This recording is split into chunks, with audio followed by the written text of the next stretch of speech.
வணக்கம். ஆனா இந்த நேத்து பார்த்தீங்கன்னா, கேப்டன் ஆலயத்துல வந்து ஒரு செய்தி ஊழியர்கள் வந்து அந்நியர் மேல ஒரு தவறான ஒரு கணிப்ப பண்ணி பரப்பிக்கிட்டு இருக்காங்க. அத பத்தி கொஞ்சம் சொல்லுங்கண்ணே, என்ன நடந்ததுன்னு?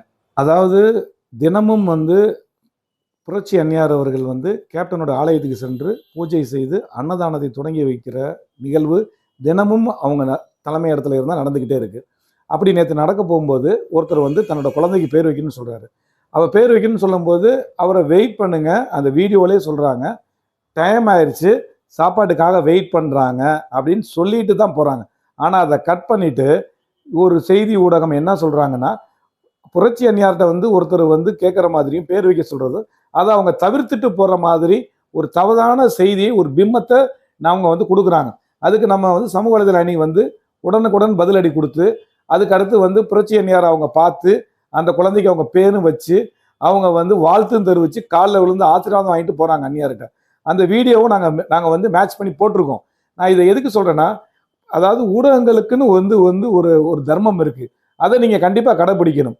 ஏன்னா நீங்கள் ஏன் மக்கள்கிட்ட ஒரு தவறான ஒரு பிம்பத்தை உருவாக்குறீங்க? ஒரு நாட்டில், இன்னைக்கு தமிழ்நாட்டில் ஒரு அன்னதானம் பண்ணுறாங்க. இன்னைக்கு தன்னோட சொந்த பணத்தில் எந்த அரசியல் லாபமும் நாங்கள் அடையலை. எந்த ஒரு அரசியல்வாதியாக நாங்கள் இன்னைக்கு தவறு பண்ணி ஊழல் பண்ணி கோடிக்கணக்கான பணங்கள் எழுதுல, சொந்த பணத்தில் தன்னோட உழைச்சி சம்பாதிச்ச பணத்தில் புரட்சி கலைஞர் கேப்டன் எத்தனையோ நலத்திட்டங்கள் செஞ்சாங்க. அவரோட ரசிகர்கள் தொண்டு அதை மாதிரி செஞ்சுட்டு இருக்காங்க. அதை அந்நியார் அதை பின்தொடர்ச்சியாக செஞ்சுக்கிட்டு இருக்காங்க. இப்படிப்பட்ட ஒரு நல்ல நிகழ்வு செஞ்சுக்கிட்டு இருக்கவங்கள போய் அவங்கள ஏன் நீங்கள் தவறாக நீங்கள் காட்டுறீங்க? அதை தான் இப்போது சமூக வலைதள அணியோட ஊடகங்கள் வைக்கிற கேள்வி இதுதான். அதனால ஏன் நீங்கள் தேசிய முற்போக்கு திராவிட கழகத்தையும் அது பொதுச் செயலாளரையும் நீங்கள் தவறான பிம்பத்தை கொண்டு வரீங்க?